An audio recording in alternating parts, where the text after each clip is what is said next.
I think we connect on the visual arts thing, on the communication and making things look good. Yeah. You know, Yeah, for sure. I did you ever have to take any art history classes? Cuz like I really enjoyed those. like Oh, and that's art history. like I Wait, no, almost I did wanted not to stay minor in in art fine history. arts. Yeah, I didn't stay in fine arts long enough to get to the art history. But Oh, when okay. I was that one semester at UF, I think for a semester at UF, I was an architecture major Mhm. because my college degree was premature. Or my college experience was premature. If I look Mhm. at it in hindsight, I should have either gone to the military like I expected, or done a AA at a community college Mhm. while figuring out life. Because I graduated high school in Gainesville, went to UF on a full scholarship, and I was Ooh. taking classes because they fit my schedule. I had no clue what I wanted to be. So you'll see a semester of building construction, semester of architecture, semester of like agricultural engineering feeder Mhm. classes. I was Mhm. just shopping, Yeah. and that eventually runs out. But Mhm. in my architecture chapter, there was a art history, or specifically buildings and columns and different types of construction, and that was in an auditorium at 7:30 p.m. That didn't work. That was like, nah, okay, you gotta try, and then you know that Mhm. it's not for you. Yeah. Yeah. Oh, I hear you. But yeah, I think we should start the interview, start the podcast. Hello everyone. Welcome to Moment of Clarity. It's a podcast where I interview my really awesome friends. In this episode, we are interviewing Lionel. Lionel is a manager, like a software engineer manager, correct? Correct. You were you born in Haiti or were you born in Gainesville? No, I was born in New York. Oh, damn. Okay. Yeah, born in New York, but moved around a lot. Yeah, because I know you lived in Haiti. You also lived in Africa, right? Correct. Yeah. Correct. My parents' careers took us Oh. to Niger, I guess Niger in English, Niger, yeah, and Okay. Yeah. Chad. My parents were UN, United Nations, or UN consultant. I think my father did some work with companies looking for oil, and I think that's what took us to the sub-Saharan Africa the first time. Mhm. So yeah, we traveled. Um, I was pretty much the new kid Okay. over and over and over again. Okay. What was that like? It was normal. I had nothing to compare it to. Oh. So Oh. Yeah. show up, okay, new set of friends. Always wondering if you're gonna get back to the old ones, but then life keeps going forward and not back. So Mm. I have few lifelong friends. A couple Oh. people that I am connected with from childhood were very, very tight, but have fallen off my radar. I think eventually it turns into getting comfortable anywhere you show up. It's like humans. Okay, we're gonna Yeah. figure this out. Uh, but yeah, growing up like that has some benefits, some disadvantages as well. I speak three languages, but each one of them I have an accent when I speak. So there's nothing I can speak where somebody doesn't go, "Hey, you have a where are you from?" Like I come from Oh, okay. What are the three languages you speak? English, French, and Creole. Okay. And I learned English and French.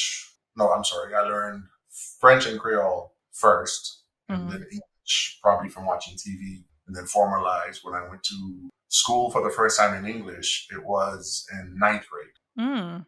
Okay. So like I guess soon after New York you moved Yeah, to soon after New York. So I was born in New York. My Mhm. parents were young. They were working.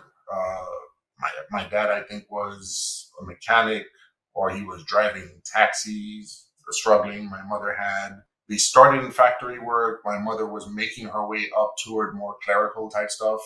They shipped me back to be with family in Haiti. My sister was already there. So Gotcha. for a while, they were in New York, continuing to build a life. Their children were in Haiti with family, Mhm. being taken care of in provinces. And I'm not sure of the details, but I think the opportunity for Niger came up, and Gotcha. then we moved. I was about 1 or 2 years old. Okay. Yeah, maybe three. We moved to Niger together as a family. Gotcha. We lived Okay. in Haiti for a while together, though. So they came back to Haiti. We were there together, and then first trip overseas was there. Okay. Okay. And how long did you live in Niger? I would say 3 years. Oh, I okay. think we came back to Haiti around 1981 ish. Yeah. So spent about 3 years in Niger, came back to Haiti, and we stayed there until about 1986, 1987, when we went to Chad. Gotcha. Yeah. My mom was working with UNICEF. So Hmm. then she went from a local employee to an international position, sent her to Chad. And we stayed in Chad together 4 years. And then civil war broke out. But not so much civil war. Let's say the opposing military group came in and took over. So tanks rolling into town, bombs dropping, everything. We got evacuated by the French military, Oh my god. Okay. took us to Paris, one suitcase. And I remember basically the transition was less than a week. We're in Paris, we ended up in Florida. They parked me with family there, Hmm.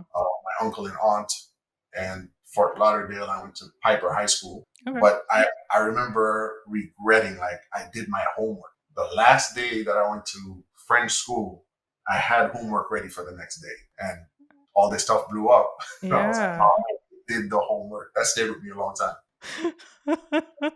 So then came to the States and started high school late, started freshman year in December Okay. at my first American school. Okay.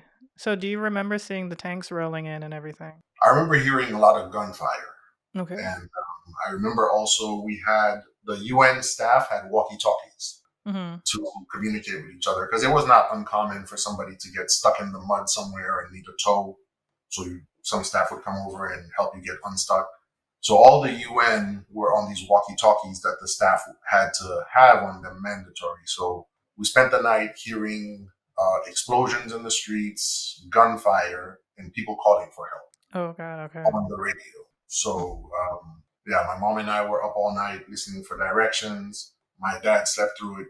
He has that ability. And yeah, the next day or late in the night or very early in the morning, they said, okay, pack a suitcase. The rendezvous point is at there was this community where a lot of UN residents were, and we were to Hmm. meet there, one suitcase per individual, huddle up in French military trucks, take us to the airport, board planes, and that was the end of that. Wow. Okay. it's it's it's like I'm trying to find like the right word because it's like I feel like incredible makes it sound like it wasn't traumatic. Oh, it was absolutely traumatic. Right, yeah, it's like cuz Yeah, it's yeah. like cuz The I would have never guessed that you've experienced something like that. Yeah, that was the first time that I saw the thin layer of society's politeness and Mm, well behavior collapse. okay. Um, when we left when we left Haiti to go to Chad, about what this was before, yeah, before Chad, so 4 years before, Mhm. when we left Haiti to go to Chad, the 30 plus year Duvalier regime had just fallen. So Baby Doc, son dictator who inherited lifelong power from his father, Mhm. was ousted. And the population proceeded to ransack the residences, the businesses, and to basically it was mob justice in the street, and Mhm. people were getting killed and burned, and roads were blocked. I remember on the day that we were trying to get to the airport to leave Fort Chad, there was a question of whether we could make it to the airport because of a road blockage. So I remember that as well. So yeah, the civil. I think it makes me real sensitive to just like how fragile society really is and how Yeah. it's effort to make sure everybody's included and make sure it's maintained and oiled. It's not an accidental. No, it's not. Yeah. So polite society and doing conscientious behavior is like to me it's real important. Okay. You said that that was the first time you saw like how I guess how thin or how fragile like society or society The, politeness is? the first time would have been in Haiti, right before we left. Okay. Second time would be Chad when we saw that basically civil war broke out. Oh, okay, gotcha. Yeah. Okay. Oh wow. And this was like all before you turned 14? Yep. Okay. Oh my god. You're connecting the dots. Like that's why he's so okay. No, I would not have. Sense. No, I would not. It's still not making sense. Holy shit. Okay. um so I know that my podcast is usually about, asking people who grew up nerdy or were kind of nerds or like awkward or anything. Would you have considered yourself like nerdy or geeky growing up at all? Yep. Yeah. Yeah, I think I had a very very vivid imagination. I did a lot of living in my own fantasy world. I went to Mm. I went to Catholic school as far as I can remember, basically. Besides kindergarten when there was colorful stuff. But in Haiti, from the time I went to school, there were grades until we left. It was Catholic school, all boys, gray and white uniforms. And I remember always existing in my mind, like having a story. Okay. Um, TV back then was a mix of Canadian channels and American channels. As far as what we got in Haiti, there were some local channels as well. So cartoons, we had 7 channels. So the cartoons I'd watch would be things like GI Joe, Transformers. Sometimes, if I could, because there'd be the All My Children at the same time on another channel, and it's like, this was a house with several televisions, definitely. Yeah.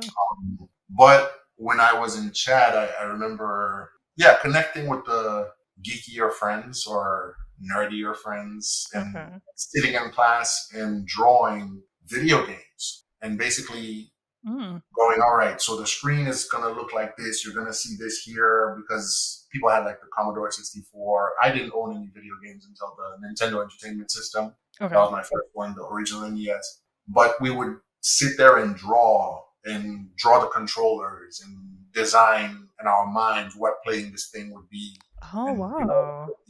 go deep into just following our streams of imagination. And Yeah. I think had I grown up in the US, I would Mhm. have probably gravitated to more groups that thought like that and been exposed to more of the media and the content and the stuff that was readily consumed. Mhm. But because I was overseas, okay, in Haiti, we had 7 TV channels. Mhm. When I went to Chad, there was none, or nothing Really? that I could understand, at least, right? So my entertainment was exchanging VCR tapes with friends. Mhm. So somebody would go to the States on vacation, come back, and they'd have movies. Like, I have Batman. Oh. Oh, I have this other Okay. movie. I have this. So we'd borrow and swap. And some people had libraries to the point where they Mhm. had checkout pages for you to come borrow films from them. Yeah. So that's also, Ghostbusters, Batman, the first Batman with Michael Keaton. It was kind of on a trickle. So my media consumption was restricted by being so far away, but I was still Mhm. very thirsty for that stuff. Mhm. I used to read the magazines about horror movies, the stuff Okay. about special effects. So I think the environment probably boosted my curiosity for it because it wasn't so readily available. Gotcha, yeah. But always technical, always creative. Wanted to shock people. Like I remember scary things. Coming to the States on vacation and buying slime, buying things that look gross and masks, and bloody Mm. looking. Yeah, Huh. Was it because it kind of just like it was just very unorthodox and just like very different, and that's kind of like what you gravitated towards because it was more so outside the I box? think it was maybe the shock value of, like, I used to watch Gotcha. Okay. the Freddy Krueger movie, right? The Nightmare Okay. on Elm Street, the horror movies, the Blob and stuff. Yeah. And they were like, okay, so they fabricate these things and then they make people fearful just by Mhm. manufacturing plastic and styrofoam and this. So the art of making something that Mhm. causes a reaction in a human being, Mhm. to me it was really interesting. For some Yeah. reason, it started off with, okay, the scary movies, because the makeup was like, how did they scare me? How did they get me to feel uneasy? And I would Mhm. do the same take pictures. Yeah, I played with that a bit, and I got pretty heavy into video games. I had Nintendo Entertainment Systems, and Yeah. a lot of my friends didn't, so we used to have play parties and Okay. Super Mario Brothers, wrestling game, tennis game. But yeah, so I would say definitely I would put myself in the group of nerds, but Mhm. because of how I grew up, maybe even the nerds wouldn't have identified me just because I didn't know the vocabulary. I wasn't connected to the things that would have been available. I think definitely back then you would have been considered a nerd, like you would have been accepted for sure. Just because, like, Probably. I mean, yeah, yeah, yeah. because especially back then, because I felt like nerds were, especially like in the 80s and 90s, nerds were like so few and far between. At least that's how it felt. Hmm. And I guess I was a late 90s nerd. um, but it just felt that way, and so it's like, oh, this person is interested, or at least is showing interest in something that I'm interested in. Hmm. um like we should like try and talk about it, or I could show them movies and videos and things like that, and because they're obviously interested in it. Yeah. um Interestingly, when I came to the states, it was kind of like, okay, so the unpopular kids were mhm. the ones I felt comfortable with. So which would be maybe the nerds, Yeah, because we didn't yeah. necessarily eat in the lunchroom. We'd get food and eat in the hallway, like be away and have our own conversations, not necessarily aligned with the latest fashions and what the popular kids are talking about, or even what's going on in the lunchroom. Right, So yeah. yeah, the people I connected with and felt comfortable with were those who Yeah. were going to, hey, I got this chat room software, and you can, do this, and yeah. Yeah. Yeah, no, that sounded like cool if you had like stuff like that, like a chat room software or something like that. Yeah. But yeah, if you were like, yeah, you definitely would have been a nerd. What first made you feel seen in nerd culture? I think academics. I Mhm. excelled academically, and it was to a certain up to a certain point, it was effortless. So that definitely made me belong in that group, in the Mhm. sense that the teachers loved me. I would ask questions. I'd be more involved. Looking back at it, I would annoy myself today. I'd be like, dude, don't stop asking questions. You're causing us extra homework, type of thing. But I was interested, and teachers would be like, hey, class, he just started going to school in English 3 months ago. And look at this. His essay is better than yours. And, so I found Mm. validation in my academic success. And that probably gave me some good confidence. I was very independent. Nobody ever asked me, hey, did you do your homework or anything? It was just, I was already on those rails of, this is what I got to do. This is my responsibility. So, um, and then video games. When Mhm. I got deeper into video games, when I got over here in the states, I remember TurboGrafx 16. My cousin Mhm. had the Sega Genesis. We were able to rent games. Okay. Like, I'm not sure if it was Blockbuster Video or another place, but we could rent games for the weekend. Right, yeah. We would spend the weekend together and take shifts. So it'd be Mhm. like, okay, I'm going to sleep now. You keep playing, and then I'll wake up like, well, where'd you get? Yeah, I'm at that boss. Okay, you take over. Because the thing was, let's beat this game before we return. Yeah. So gaming, it gave me that place to channel and get lost. And Mhm. I always did things when I look back on it. The things that pulled me, like martial arts. I used to do martial arts. In Haiti, I did judo. When I got to Chad, I was doing taekwondo, and I think I did taekwondo there. When I came to the states, I found a group doing taekwondo at a park. Just joined. I would ride my bike there. Mhm. So I kind of had these things that were just attractive to me. Because Right. when I came to the states, the kids, say at PE, they'd be like, it doesn't make sense to us. Like, you grew up playing tennis and soccer, and you look like you do, and you sound like you do, and it's weird. It doesn't click. So I kind of found my things around and outside school. Mm, okay. So, like, your voice, I'm guessing, has gotten you, like, I guess, gotten you a lot of questions?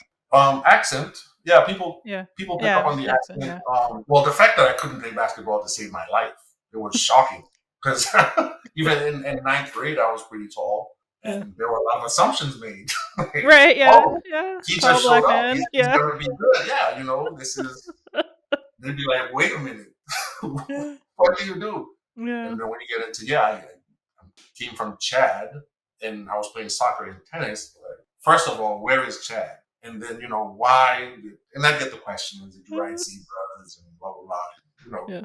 So, yeah, I was that oddity for a minute. Okay, gotcha. Um, was there a was there a fictional character that shaped how you saw yourself or who you wanted to be?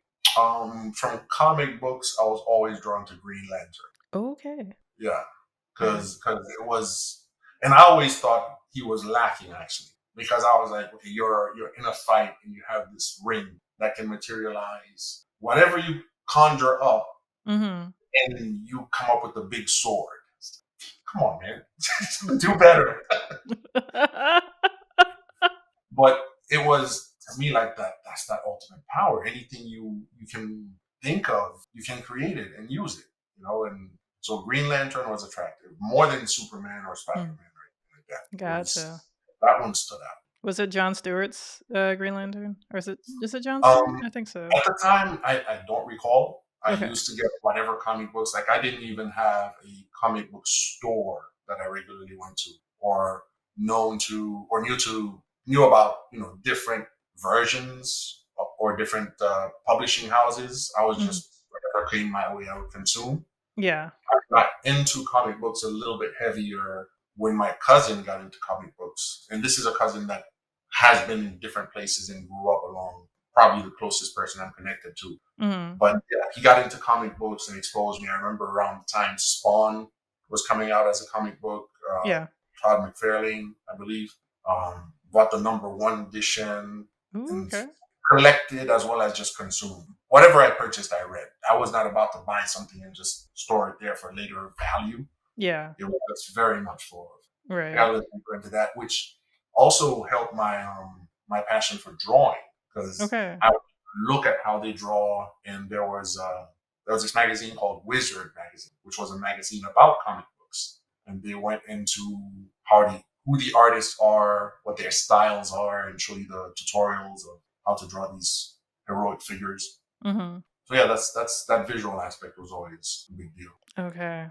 Do you still remember Green Lantern's I don't know if it's like motto or like Nah, I saw it for the first time and recorded it in my mind, or acknowledged that he had a motto in the movie, which they should not have made because that movie, oh my god, just like the Spawn movie, it's like come on, nah.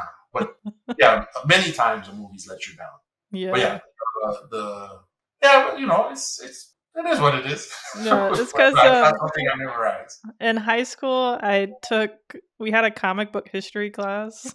Really? Yeah, it was kind of cool. And I took it for junior and senior year. I didn't want it for senior. They Wow. just kind of gave it to me. So I was like, all right, whatever. And before every class, we had to recite Green Lantern's thing.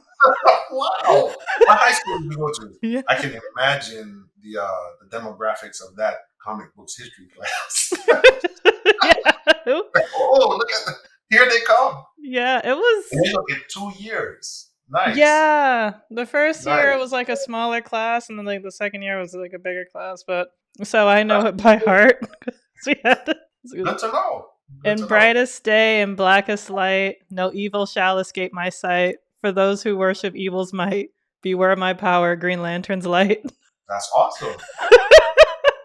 So who is I didn't know you were that much into comic books. Do I'm you have not. It oh, was is there a comic book character or a character from that world? Because now they're universes, they're also movies. right. Is there one that resonates more with you than others? Um, I wasn't too much into comic books, like American. I was more Okay. into like manga. But Okay. like for like a comic book, because like especially my oldest brother, he was really into Marvel.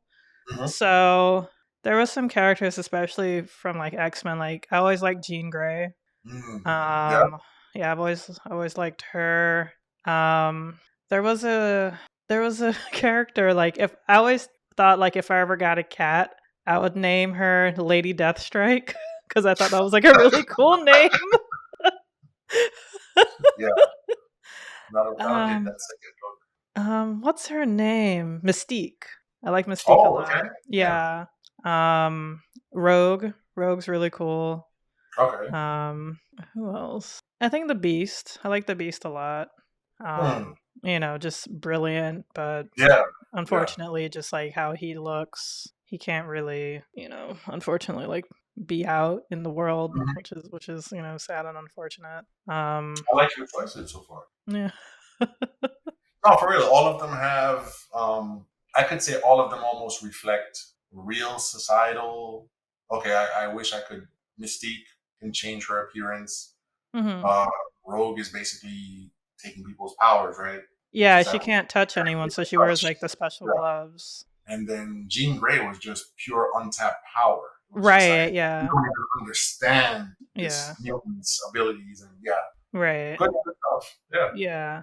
Yeah, that's the thing I really liked about Jean Grey. Like it's yeah, like she like her powers were just like stronger than herself from like yeah, what just I the potential. remember. Yeah, Gambit was also just like really cool cuz like he could yeah, touch yeah. The things and anything can cards. and explode. Yeah, So he did have a cool factor to him. He wore that. yeah. Yeah. Yeah.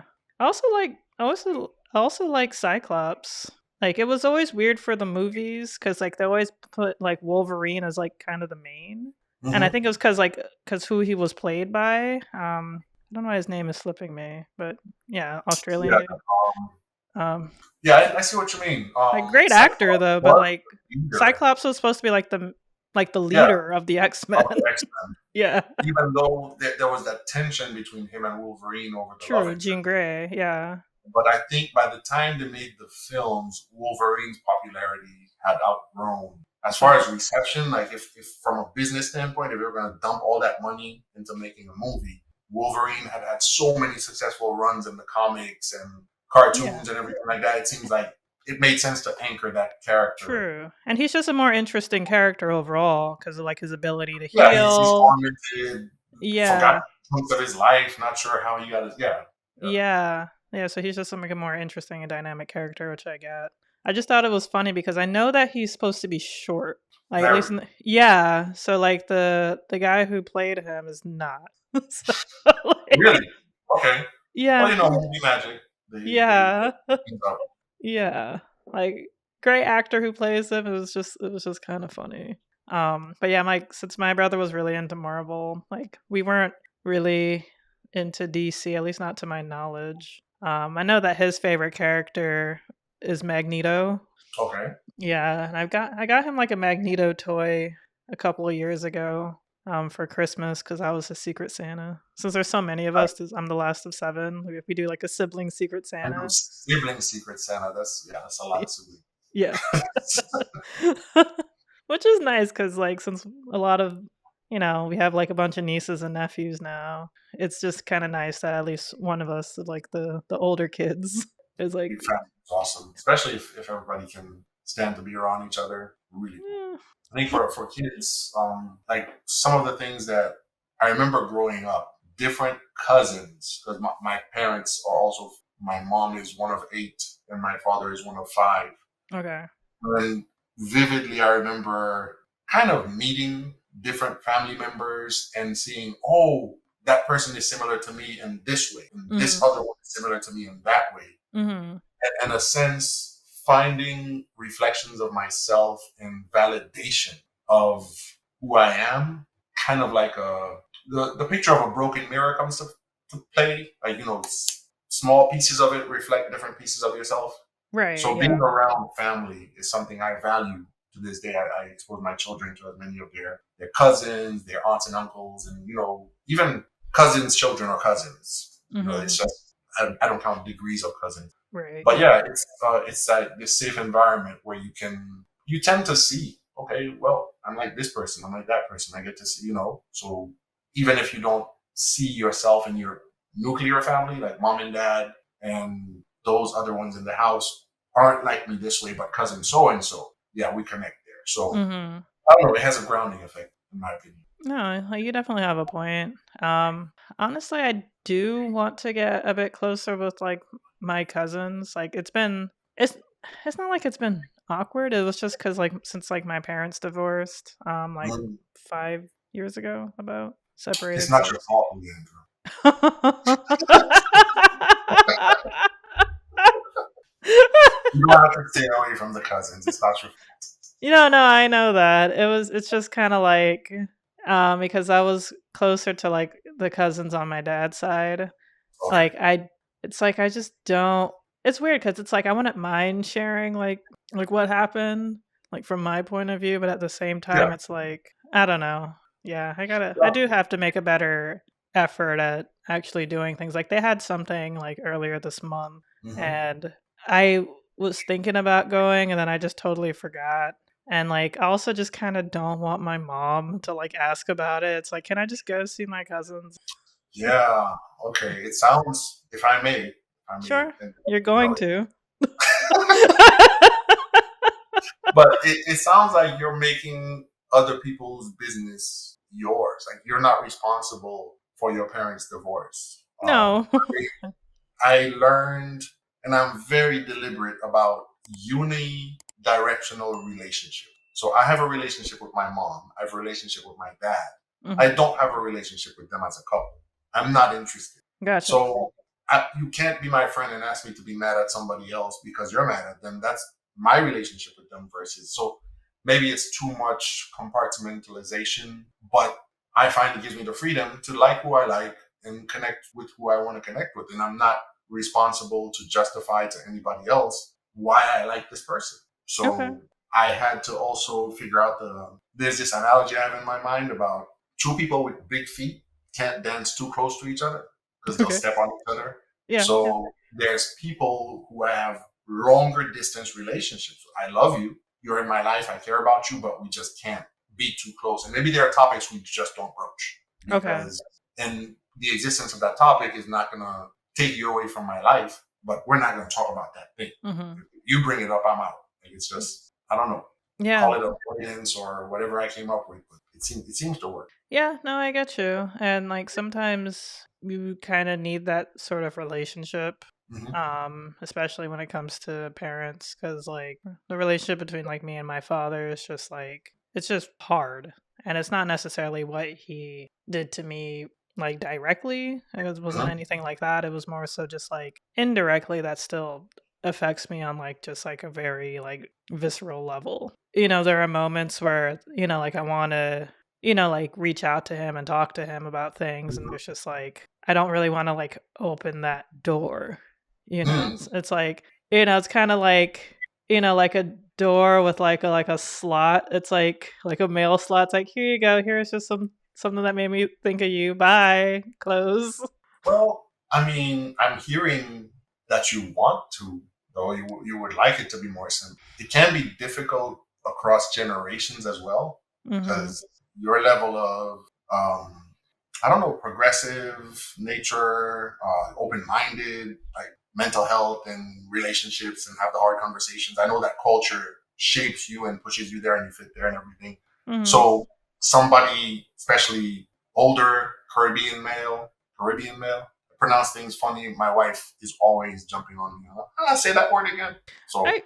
Caribbean Yeah. male, older Caribbean male. Yes. I could see a lot of obstacles to having that relationship as clearly as you want it, but at the same time, he's your father, and you are a third him at least, right? There's nature versus nurture, his genes, your mom's. So there's value there. Yeah. Maybe you explore how much of a niche you can, how much of a relationship you can carve out. Time is finite as well. That is Regrets true. Yeah. suck. Yeah. So, it could be every Sunday I'm going to have a 15-minute phone call and keep making that signal of, That's way too often, but I understand. you start where you're comfortable. But 15 I minutes a week for that's a whole hour a month. yeah, the whole hour. Imagine. But No, but like, just reach out, take a step maybe. I'm hoping the regret of, oh my goodness, what if I had tried? And what if, yeah, it is parental figures. yeah, that is definitely like a thing that I think about because we're all getting older. Unfortunately, like I definitely don't want to live with that. Like, oh, I should have. I So agree. yeah, I guess I gotta do that. Your face is like, damn it. Oh, It's like and I, I gotta be an adult. that freaking advice. Yes. But that's how it starts sometimes. Like, Yeah, okay, but it's just like it's could be different better. coming from you because you're a Caribbean father. I am. I am. Yes, and I've had complicated relationships as well with my Mm, daughters because Caribbean father, my current third marriage, 22 years, so going strong, but relationships with my daughters from my first marriages were not as straightforward as I would have liked them to have been, and yet mm-hmm. now I can say them, now we're connected and now we even intentionally lean into building and discovering and getting to know each other and everything like that. Absolutely open there. So even I think some of the advice I just gave you definitely stems from myself Mm-hmm. being a father and valuing the affection and the connection with my daughter. And yeah, it's special. It's not a one-way thing. It's not just for you. I know, well, I have to assume, that it's going to bring him richness in life as well to have your child reach out to you in their adulthood. And, Yeah, we don't show it. We do have feelings. yeah. I've God heard. forbid. I've heard of these Caribbean male feelings. Yeah, emotions, right? Caribbean dad feelings. Yeah, we need to do better there. We need to. Yeah. And it's also just kind of like understanding that, like, hey, that may never happen. And it's just accepting this person for who they Oh yeah, are. you're not going to change them. Yeah, it's like, it's one of those things like, okay, I know who this man is. It's like, all right, this is just what I'm going to get. So I'm going to Yeah. just try to, I guess, figure out the relationship that I want to have because like I know who he is and I'm Mhm. just like, all right, this is just the relationship that I want to have. One thing comes to mind again is you know who the person is, but then you look at the intent behind maybe their actions. It's like, okay, this person is flawed, but they gave me the best they could. And so, despite so many things you can list, like black on white, that man, characteristic and this and this and this, it's like, but this person, the intent of this person toward me, their actions were motivated by, or maybe I'm like digging a grave here by bringing these things up. No, maybe I'm pushing you the other way, but we give grace. Nobody's perfect. Yeah. Yeah, that's good. No one's perfect. Let's leave it at That's it. that. Yeah. No one's She's like, yeah, hard to do. perfect. Tell me about a time you performed masculinity in a way that now makes you cringe. My mind goes to relationships. I think there were times in the evolution of teenage, getting into girls getting Mm, into me, having my heart broken, being hurt. I would consider interaction with the feminine side to be part of masculinity. I think a characteristic of a good man is how you relate to women, daughters, spouses, significant others, whatever. mm, So I would say that for a while, the pain that I felt getting my heart broken first time or first few times, probably I would look at the relationships, quote relationships or interactions after that and go, hurt people. Could mm-hmm. have done better. You could Yeah. have, didn't have to go that hard. That was in my youth, but still, if you're gonna be a man about it, that's you're responsible for your actions. So I Right. would, yeah, some of those approaching relationships very, very much confrontation like. It's kind of like, okay, so I get in Mm. here, she's gonna break my heart. How do I keep at bay? And it was very strategic and very Mm. protected. Don't want to be vulnerable, but still want this relationship type of thing. Right. So fortunately, grew through that, evolved through that. Yeah, that would be something that I look back at with some better guidance, maybe with more people to talk to about those things. Had I had the language of emotions and everything like that, maybe I would Mm-hmm. have shortened that phase or gotten through it in another way.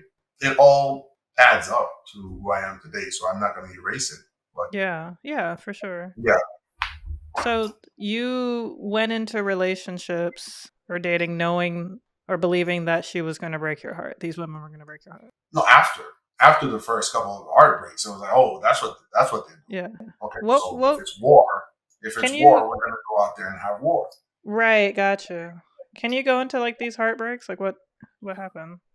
Let's see, getting cheated on Mm. in high school, having friends, or not even friends, but acquaintances coming up and telling you, hey, you know that girl you think you're dating? Yeah, she was with so and so this weekend, and these are the details, and da da da da da. Ooh, You okay. know, kind of tied with heartbreak and public embarrassment on top of it in high school Yeah. days, where Yeah. persona and reputation. Not that I had a reputation, because I was definitely not one of the popular kids or anything like that, but still, People knew walking down you. the Yeah. halls thinking, oh, everybody's snickering at the fact that I'm the so-called, you know, I Other guess the guy. butt of that joke. The what? So the butt of the joke in the Oh, sense, right? gotcha. It's like, Yeah. okay, yeah, his so-called girlfriend was with that dude over there, and blah blah blah. Yeah, several of those types of things probably, yeah, that definitely impacted my approach to be more, all right, it's a, yeah, get yours before they get you type of situations. Yeah.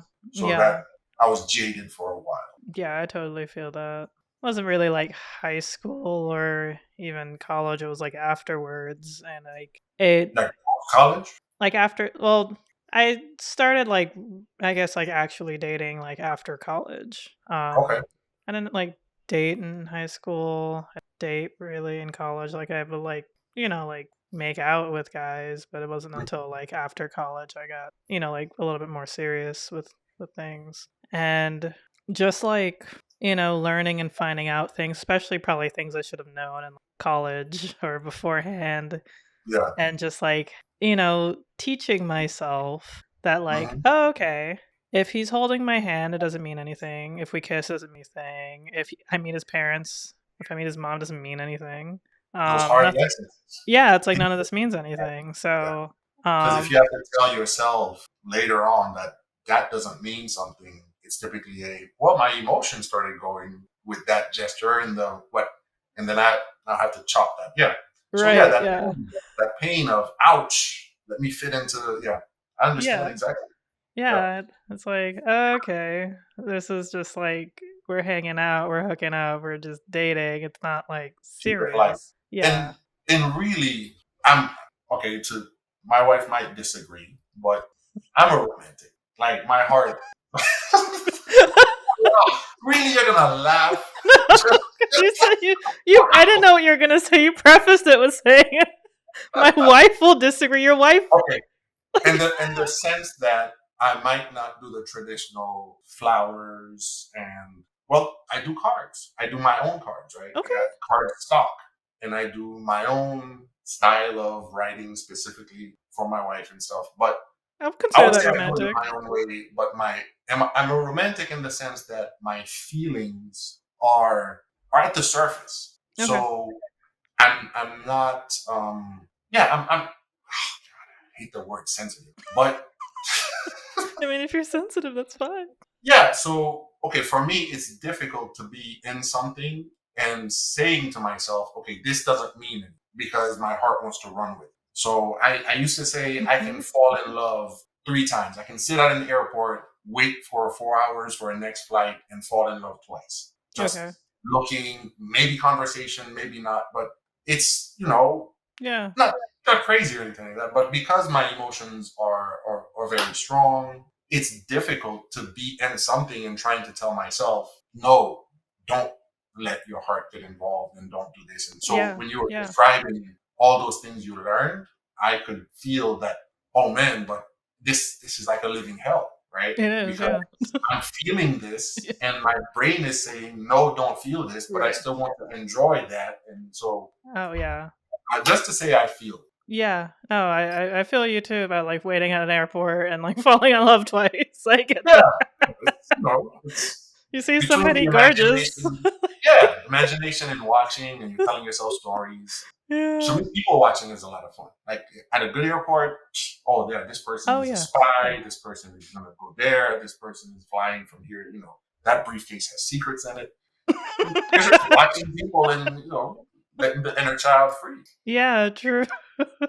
That's funny. The briefcase has secrets. Oh, no, but I feel you on that.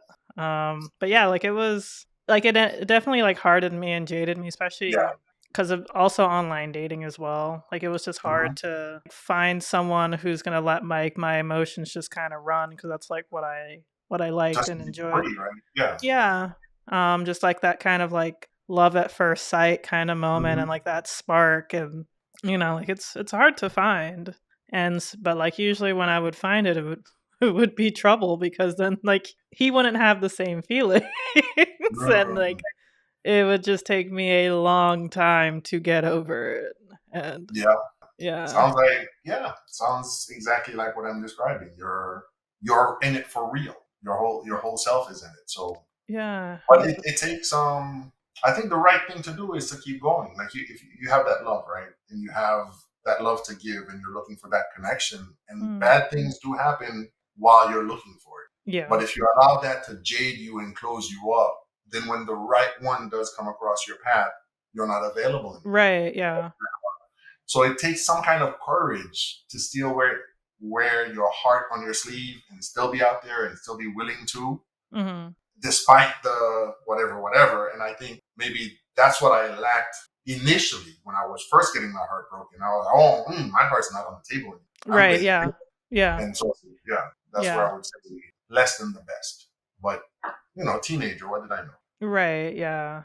Pretty much like, I was just kind of glad that I was able to just like open my heart slowly, especially for my boyfriend because and I, Absolutely. I told him at the beginning that like you have to ask me out, like ask to say like I like you want me to be your girlfriend. Really, So you laid down the law. yeah, because Okay. I've been confused so many times. Okay. So you wanted clarity. Yeah. Right. I believe he told the story in his episode. And when he asked me, like it took me a while to like accept because like he was my first boyfriend. Okay. And I was just kind of like nervous because I've been single my whole life. And I was I just like, understand. yeah, so it was honestly scary. But I kind of just like, because when he brought it up again and he was like upset, rightfully so, because it was like a month. Um, Wow. Wow. yeah, because I told them like, I have to like think on it. I asked him like a list of questions and still had to think on it. But I was just like, I Wow. pretty much consider this man my boyfriend anyway. Like, so Okay. let me just go for it. But I was like, when we decided to be official, like I would have to admit, like I wasn't ready still. But like I also have to know that you got to go in things when you're Yeah. not ready. And I didn't really apply that to relationships because there's been Mhm. times when like, the moment when you're just like wearing your heart on your sleeve and like you get like this spark and this thing and it's like, well, I like this guy a lot. It's like I we get along really well. Like I trust him a lot, and like we have a great time together. So I'm like, yeah, let me do this, and I'm really glad because like it's like I know what's out there, and I know that he was there and he was right for me. So I was like, That's beautiful. yeah, I was like, why should I continue to look when I already know what's out there, and B, there's somebody right in front of my face. And all those difficult and painful lessons. For example, if you look at vocalizing to him, you need to do this to make it clear for me. That's something you learn from being confused and these things. And as we mature and we understand what we require in a relationship, Mhm. what are our non-negotiables and everything that you're only gonna stumble through life and figure that out. I don't think Right. anybody comes out just knowing, okay, relationship number one, I know I need this, I need this. So we're all developing and we continue to develop. So that like that courage we talked about to keep trying, to not say, forget that side, I'm not gonna do it, or I'm gonna be half involved. Mhm. But yeah, to not just keep trying, but to say, okay, in order to give this thing the best chance Mhm. to continue. Because I can remember going from that confrontational, battle like approach to relationships and it transitioning into, okay, how do I never feel guilt?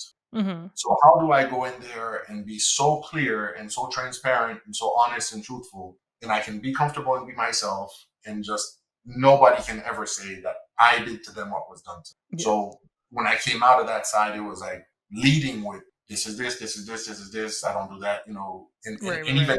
even dating had an approach like I'm gonna take you to see this movie. Doesn't matter if you want to see it. Just in case you are completely boring, I'm going to enjoy my movie. Or I'm going to take you to this restaurant where I want to go eat. Because it was like, well, you know, I got to be happy too. So yeah, and then you balance out. It's like a pendulum. But Yeah. unfortunately, pain tends to be that motivator of, ouch, okay, I did that wrong. I don't want that to happen. Yeah. Yeah. When you get hurt Experience. on one side, hurting people on the other side, I don't like it either. Yeah. I think Yeah. Yeah. I would, yeah, comparing the pain of somebody broke your heart to compare it to, oh my goodness, I just broke this person's heart, Mm-hmm. equally unpleasant, in my opinion. So it had to be this, all right, look, everybody's happy on this thing and, protect everybody. Right. Yeah. Yeah. That's true. Have you ever cheated on somebody? Um, yeah, by the textbook definition of cheating, there have been some less than, and this is in the past. There have been some less than neat transitions from one relationship to the next. There might Okay. have been some overlaps in some, Yeah. Yeah. grab onto the next vine before you let go of this vine type of thing. Gotcha. Yeah, I've dealt some blows and gotten some blows as well. Mm-hmm. Yeah. I mean, since this is my first relationship, I've never cheated on anyone. But like, there was this guy that I was dating, and like, it's sort of weird because it's like, if I tell people about this relationship, they're like, oh yeah, he's pretty much like an ex or whatever. And it's like, yeah, like he pretty much like, I guess in a way, like cheated on me. Cause it's like, I mean, I was like with his ex who he was like heavily involved in and all that. But it's like one of those things when like when you tell people, it's just like, well, what did you expect? They were like living together, It's like, well, you gonna freaking tell me the truth. Yeah. Well, if you here's the thing, if you didn't go in with all the facts, Mm-hmm. then it muddies up so much. Mm-hmm. So that clarity and knowing where you stand and knowing, I'm doing my best in communication. One person is hard enough to manage. Like Mm-hmm. even you by yourself, right? You Yeah, have yeah. a successful career, you're homeowner, you're entrepreneurial, you're creative, pushing all these things. You want to impact society. You have all these things happening, but I'm sure you're not firing on all cylinders. Like you don't get it out of bed Sunday morning, like, let me go do Oh my yeah. run. I'm gonna do this. So this is one person managing one person. So now you get into a relationship and you have all those dynamics coming from both sides. Right. You have to lean into it and be like, okay, look, we have to be connected and collaborate. And here's what I'm feeling today. And did you notice that over there? And it's together, together Yeah. forward. Yeah. And, yeah, I give remember yourself one. that patience and be honest and open. I think the relationship that ends on mutual respect and the possibility of a future friendship, I think that's the best way. Where it's like, look, you didn't do me wrong, I didn't do you wrong. Or if you did me wrong, if you were so honest about it that I can't really fault you. In a sense, humans are humans, Right. Yeah. Yeah. but you try to salvage that core connection, mutual respect, and all that. You do the best you can. Yeah. Oh, for sure. Yeah, I agree. What belief about life, relationships, or women did you have that you had to unlearn, and what helped you change? Oh, trusting beautiful women because they were beautiful. Duh. That didn't last long. She's so beautiful. How could she lie? No. Let's see. I think that's the surface answer. But Mhm. yeah, I would say I had to realize the strength of my feelings or the strength of my attraction to somebody absolve them of anything. I had to realize that, okay, this is all coming from me. This is my reaction to this person. They still need to go through the checks. I mean, when I said I was a romantic, like I'm seriously, it was my heart wants this and that's it. And it makes no sense, but this is, the thing. And so I had to learn and mature, and it even felt a little bit like, okay, fine, I won't be as idealistic in life as I would love Mhm. to, because love feels so strong and so pure, and like it's the right thing. It's so inebriated, and so coming to terms with realizing that, okay, I have a heart that likes to jump, but I also have a brain and I also have experience. So I had to, yeah, learn to tone myself down and learn to observe and not jump in and not necessarily be. And some of these lessons my wife helped me learn, as far as Mhm. dealing with other people and everything like that. Like, hey, be a little bit more guarded. At the same time, give people the opportunity, right? But you don't have to be wide open.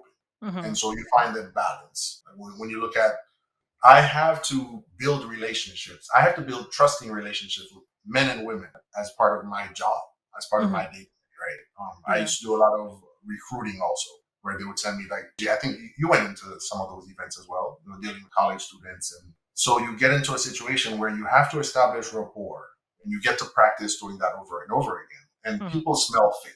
Yeah. You've met somebody where you're like, that might as Yeah. well be a snake because I don't know who I just spoke to, but that wasn't the real person. Yeah. But at the same time, there's that professional aspect. Oh, you're the way into something. So somebody has, So I think through practice and finding the comfort zone, so that in human relationships, I think that's what I like about leadership in a sense. Mm-hmm.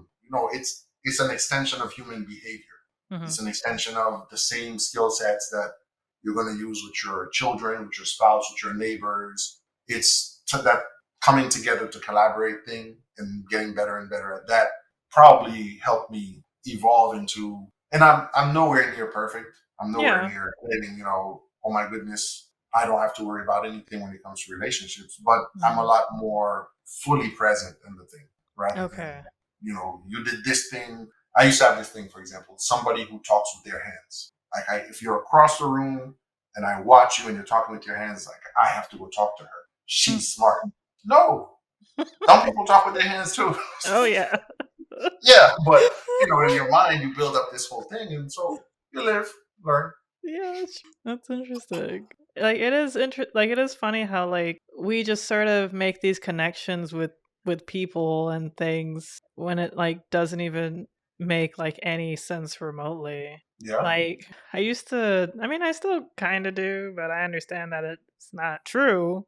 But I always liked guys with big ears because I've heard that, if you have big really. ears, you're a good listener. I I don't know what me and this guy were doing. Like I guess trying to like talk to each other. This was like high school a little bit. He had really small ears and he was a terrible listener.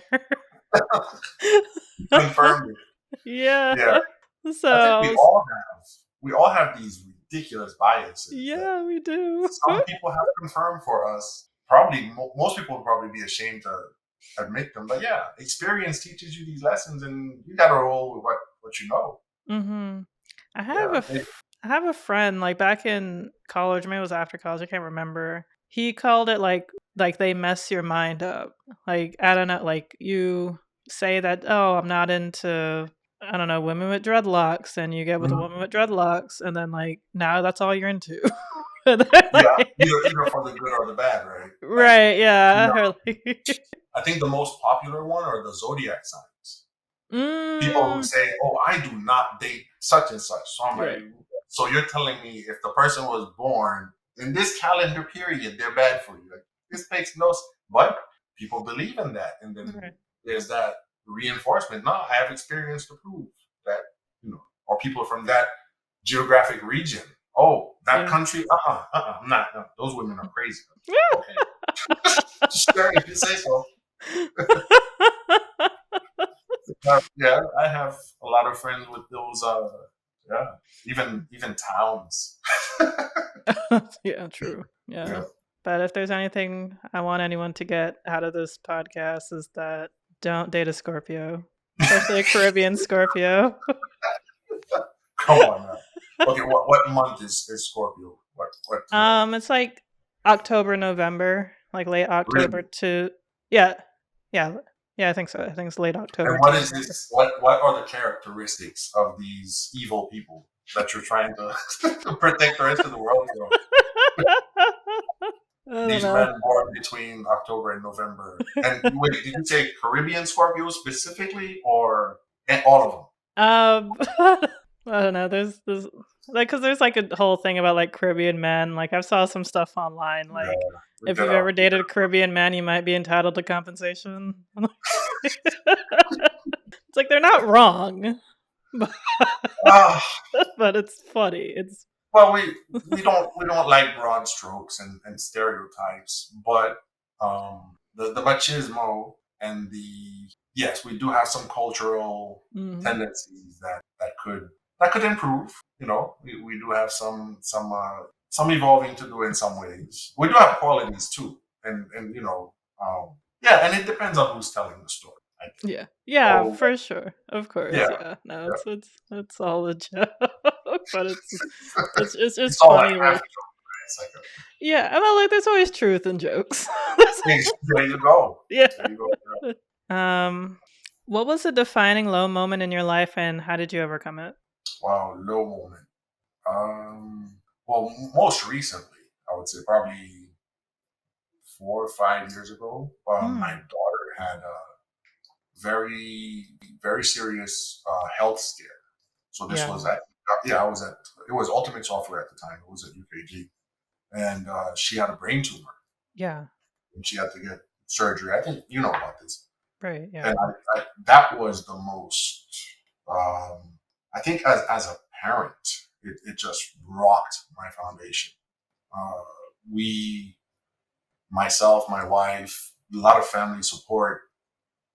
That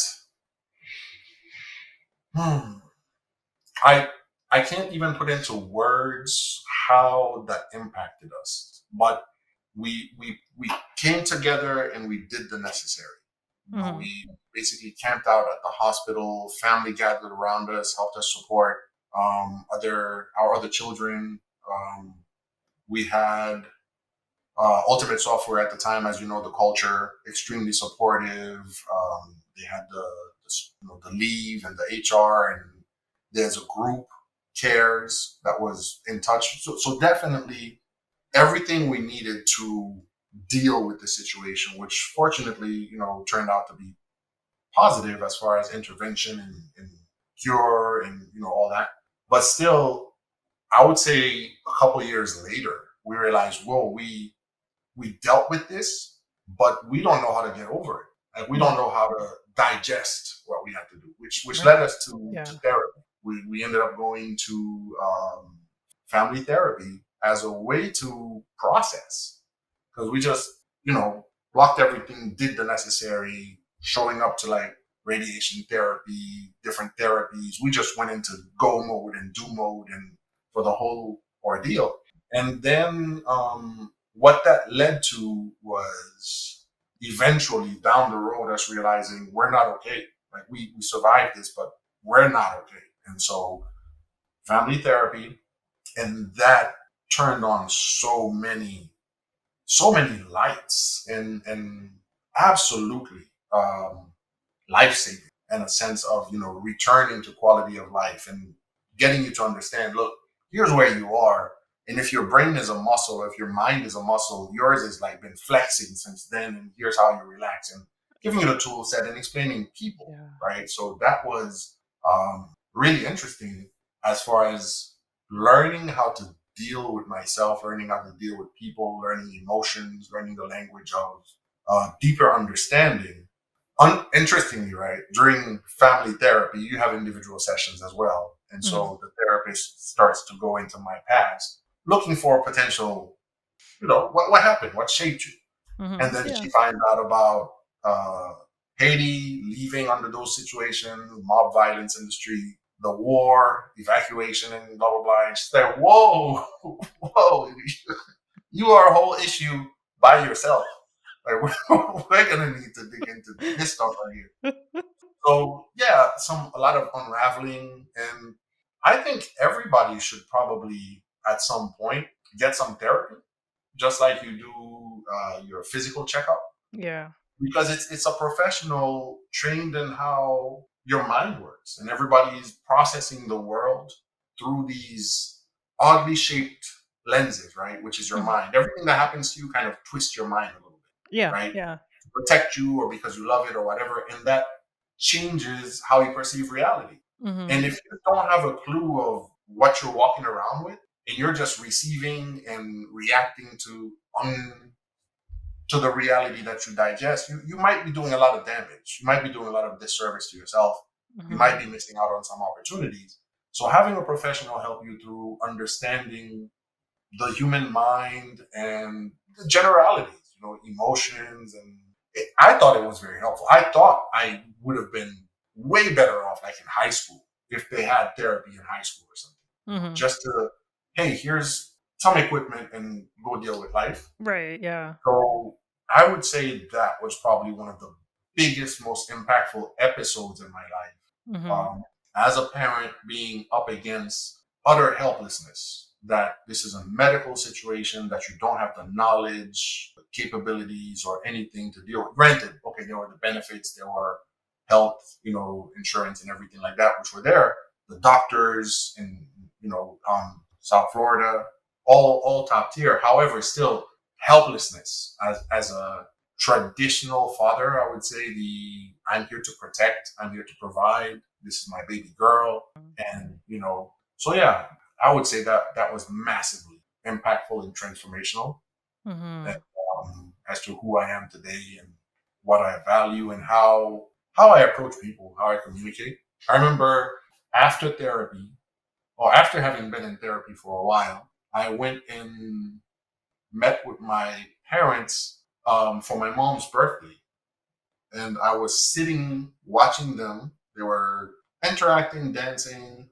My two of my daughters were there. My sister was there. And I remember thinking, watching them, this is the first time I'm seeing these people in color, because I had an emotional context of their interactions, and I had a deeper understanding of what motivated them to act in certain ways. And Yeah. I'd never seen that before.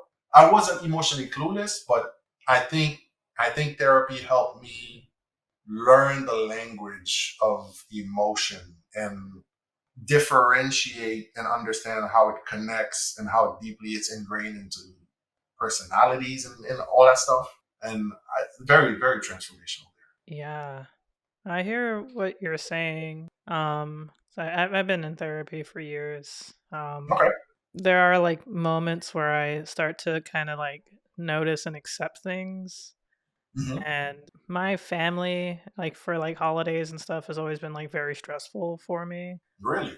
Yeah, because I guess it's just like anticipating some kind of BS, Hmm. especially with one of my brothers, or just like my mom getting on me about like how I'm dressed or my weight or whatever.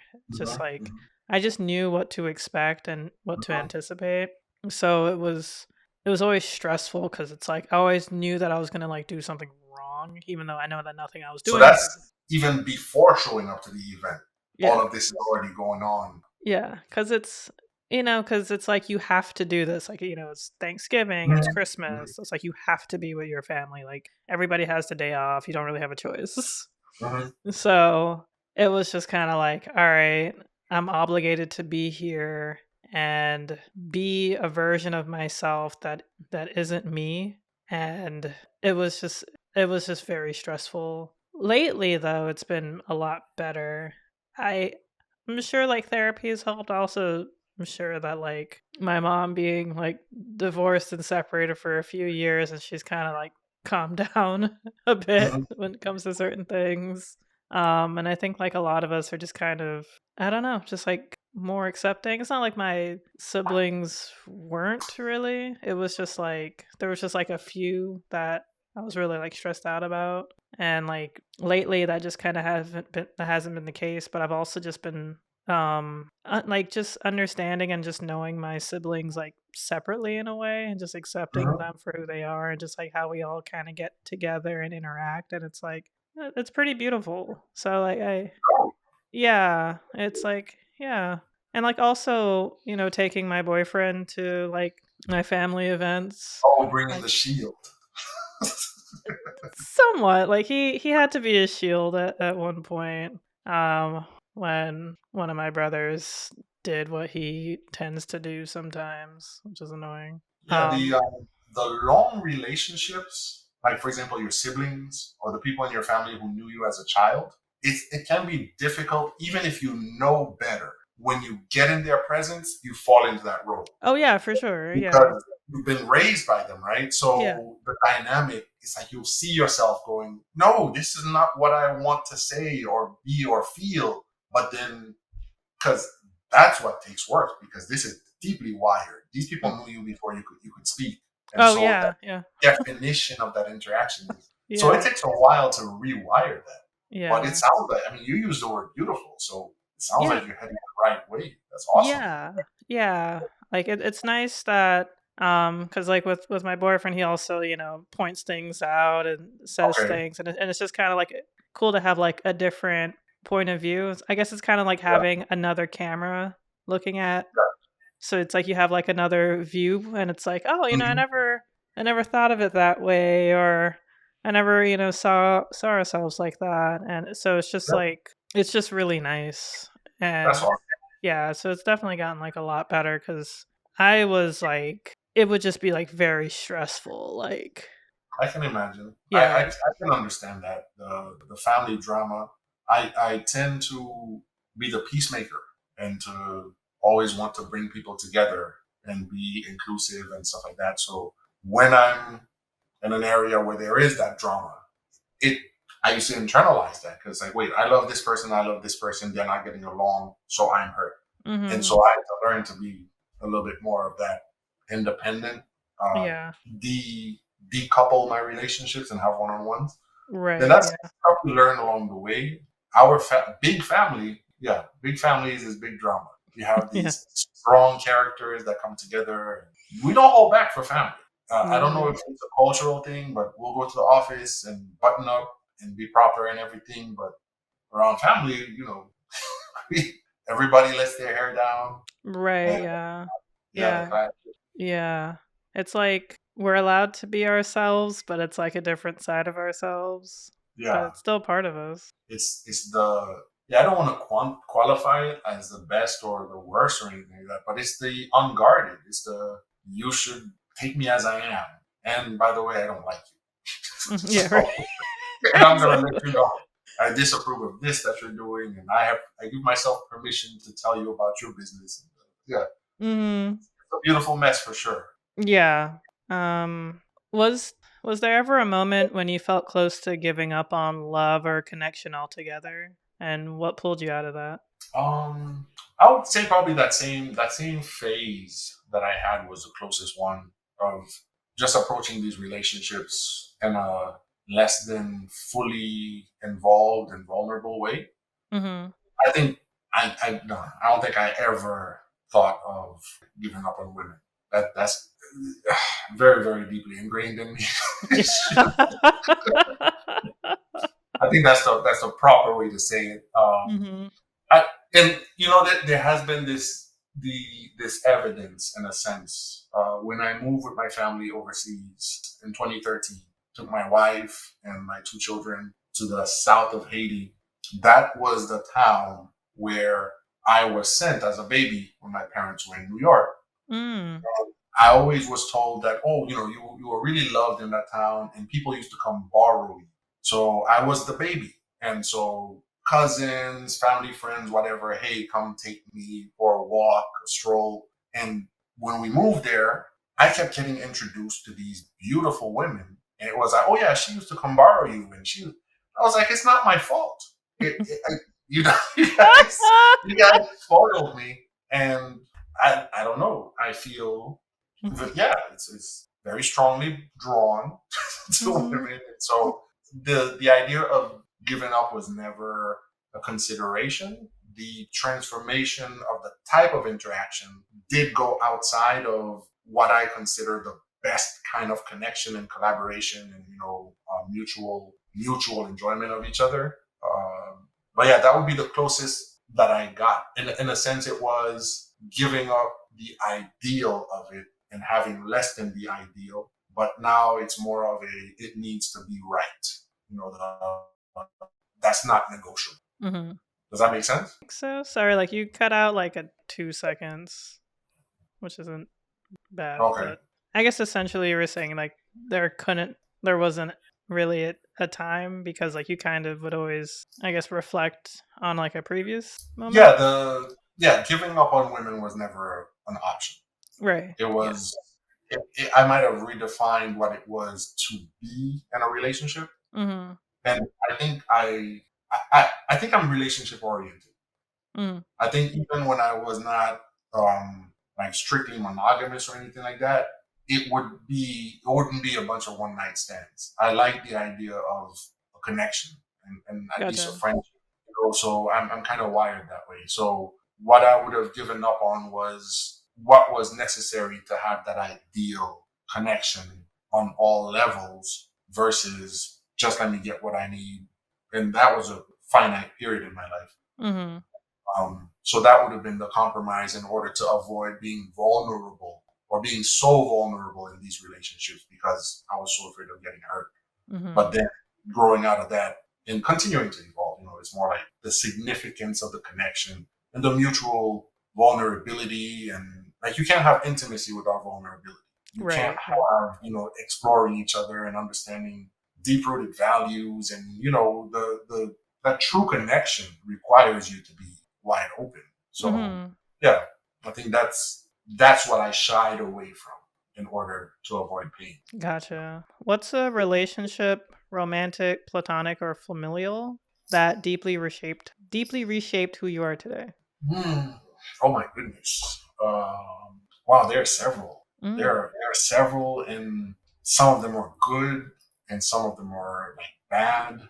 Wow. Well, going like looking into the past, the closest one definitely my wife. Mhm. Um, we've been together 22 years, and I would say the degree of freedom that I have to truly be myself unfiltered and the confidence that um okay, imagine you're in a room and you're giving a speech or you're doing something and Mhm. then somebody walks into the room and you get better at it just because they're there even if you Yeah. don't say anything, just their presence is like, oh, okay, I'm you know Yeah. so she has that effect on me in the sense that we have a connection.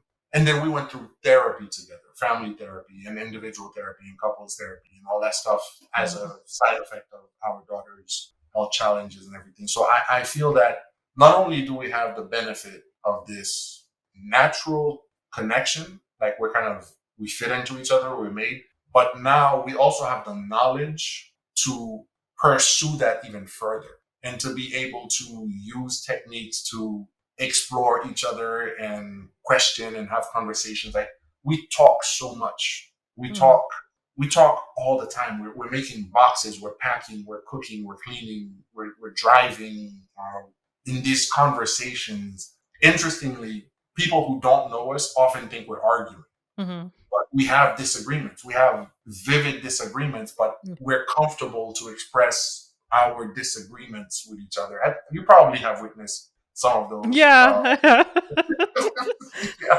But so that relationship has given me, um, I think it has defined what relationships could be for me, as far as when somebody is truly comfortable, another person is truly comfortable and confident in themselves, how Mhm. much they can be vulnerable and how much that can lead to beautiful things coming out of that collaboration. I definitely consider my relationship with my wife a collaborative relationship.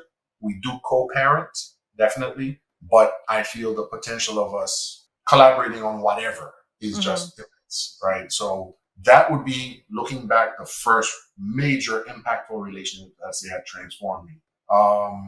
Jumping back, way back, my parents are in a sense very different individuals. Okay. So just to illustrate, my mother, devout Christian, raised Catholic, probably would have dedicated her life to church had she not met my father.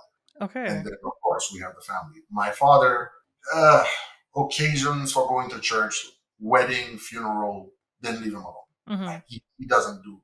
So I grew up with two very different people, and seeing them definitely collaborate successfully to a certain degree, but also seeing the places that they don't overlap and the Mhm. places that they don't connect and everything like that.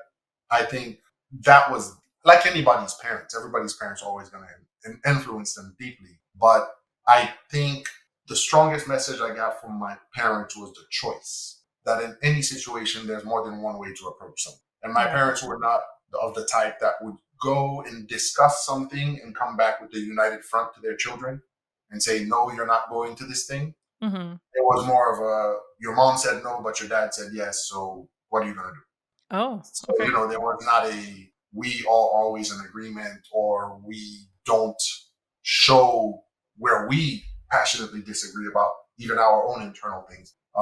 Yeah. So thinking about impact, and then I've had individuals that I admire. I have an Mm-hmm. uncle who passed away who was one of he. There are all those adults that you meet as a child who treat you as a human being and not as a child. I don't Mm-hmm. know if that makes sense to you. Maybe it's in the culture that I grew up where children stayed in their side and adults stayed in Yeah. their side. This is my father's younger brother who always had this curiosity about me and always listened to me and pushed my ideas further. I Mm. remember he would kind of mess with my mind and see. For example, I remember him. We were at some family gathering, and he said, "All right, we're gonna play a game. You're gonna stand here and pretend to throw rocks at this pole until you hear a rock hit the pole." And I was Oh. like, "That's not gonna happen. I'm not throwing rocks. I'm gonna be here all day." And he's like, "Well, how do you know?" Until you. So he would play these, just curious, pushing my limits and probing and kind of messing with my mind, but Okay. Yeah. in a pulling and stretching kind of way, which I find myself doing with my kids a lot. Yeah, you My do my do that. son, my 16-year-old son recently was watching me have a conversation with my 4-year-old. He was like, "Dad, you talk to her like she's AI." I was like, "Oh, really?" I didn't know, because I love asking them things they have no business knowing. Like, what does God look like?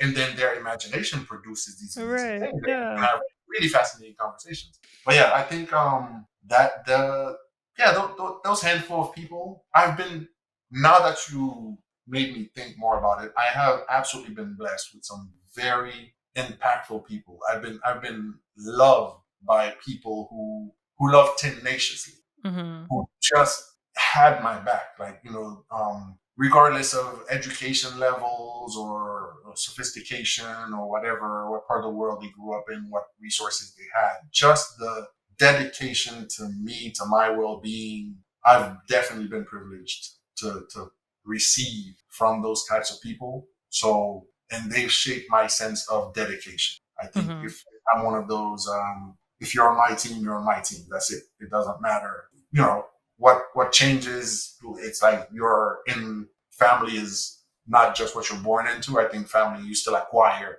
Yeah. as you move Yeah. through life. Some people, yeah. Right. Yeah. So yeah. But that's something definitely I need to think more on.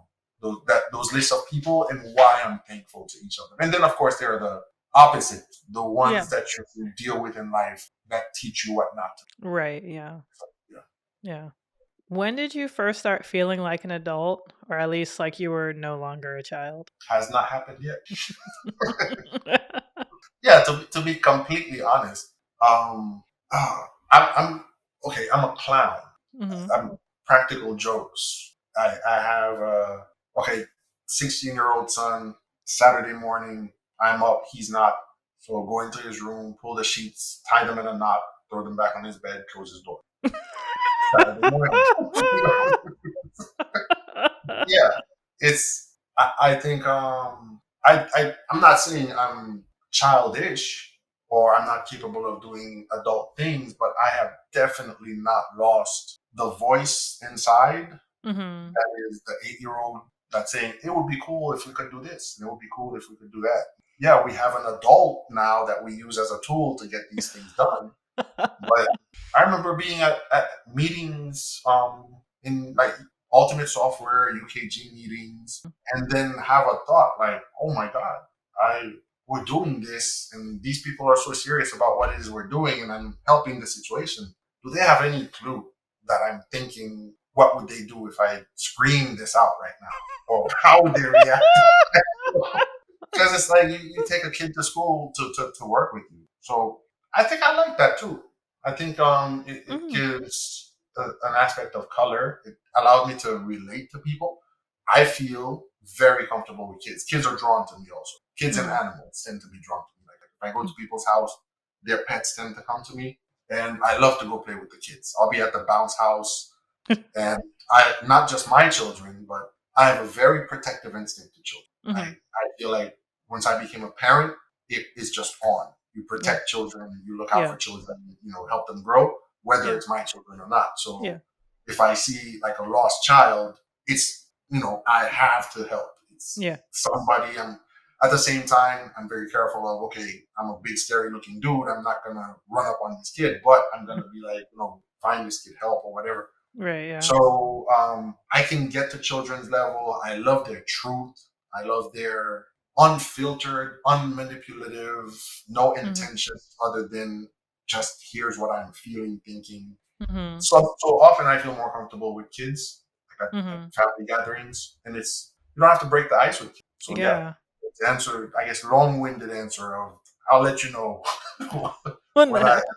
and I think my wife would agree on that. No, I hear you.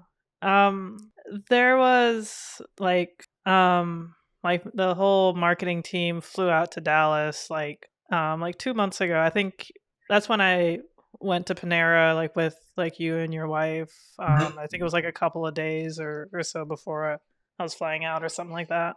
And we had a workshop with this man named Duncan Wardle who used to work for Disney, like I think in Pixar and things like that. mhm, And he was like very, very brilliant man. I'll see if I could find like some YouTube videos on him and send it to you. But he was like essentially saying how, kids are so creative and everything and imaginative, and then once we get older and we go to like school and they teach you to like be like this and act like this and mhm, talk like this, and then that kind of like breaks you down, and then you lose that, and then mhm. you start to become afraid of like expressing like your silliness. So like he was helpful with like, you know doing like these workshops and stuff to like kind of help, the marketing department kind of just like break out of that a bit.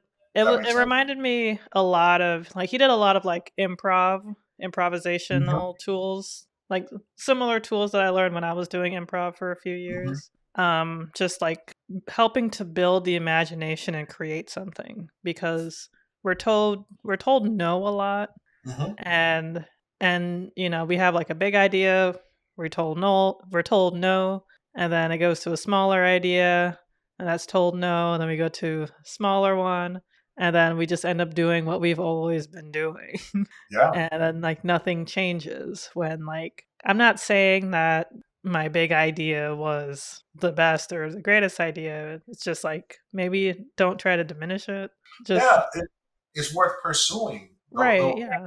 The wonder, the aimless. Like if you look at how kids play, I Mhm. don't know if you ever heard or if I shared with you this experiment they did where they had some challenge, which was either building something out of spaghetti or some whatever group activity, and they had like MBA graduates, and they had I think engineers, and they had a group of kids, and they told them, okay, go and see how tall you can stack this thing or whatever.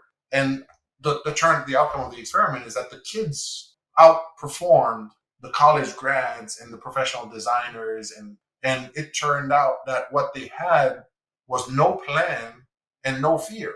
They were like, Mhm. let's just get together and start doing stuff. Right, Whereas yeah. like the other people went and got a planning and said, no, the best approach would be this, and they're debating and they're trying to find Yeah. that pressure to win and that pressure to prove their worth. And kids are just like, let me put this here, you do this.